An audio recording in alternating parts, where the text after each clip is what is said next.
Johan Cruyff was simply a legend. Beginning his career in 1967 with his local side Ajax Amsterdam, Cruyff went on to make nearly 250 appearances for the Dutch club, scoring 190 goals. Ajax were transformed into one of European football's powerhouses, winning 3 consecutive European Cup titles before Cruyff moved to Barcelona in 1973, where he guided the club to La Liga title in his first season and was named European Footballer of the Year. Cruyff's international career was even more spectacular. Making his debut in 1967, he went on to score 34 goals in just 48 international appearances.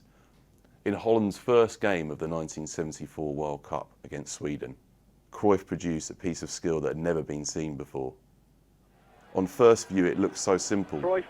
Feinting to run in one direction, Cruyff suddenly stopped and dragged the ball back with his other foot. Oh, a beautiful dummy from Cruyff. Leaving defender Jan Olsen for dead. His Cruyff Turn became synonymous with the player and was practiced by youngsters around the world.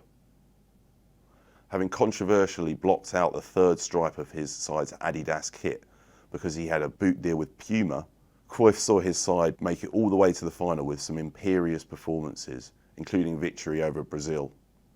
In the final, a glittering move from kickoff saw Holland break into the box and Cruyff brought down to win a penalty.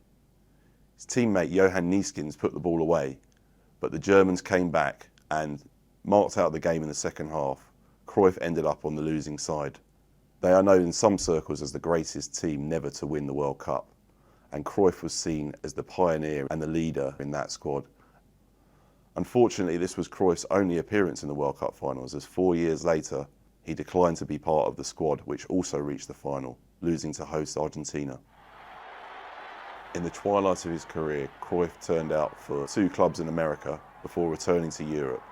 He looked set to end his career at Ajax before a controversial switch to bitter rivals Feyenoord over a contract dispute saw him end his career there instead at the age of 37. But within a year, he was back at Ajax as manager. Perhaps the philosophy that will be closely associated with Cruyff is total football, a tactic which he picked up from his old manager at Ajax, Rinus Michels.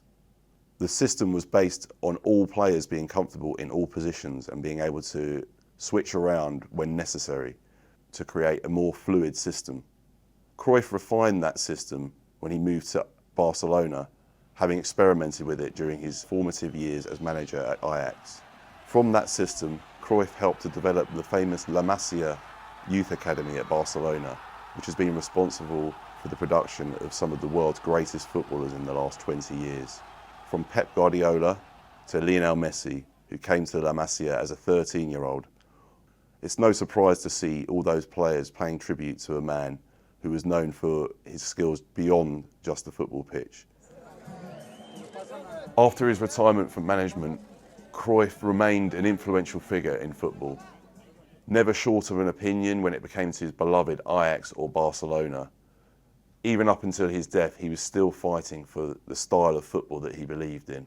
Normally, Holland has been known by happy attacking play, scoring goals, taking risks, and that's totally the opposite now. Cruyff once said that he had 2 passions in life, football and smoking.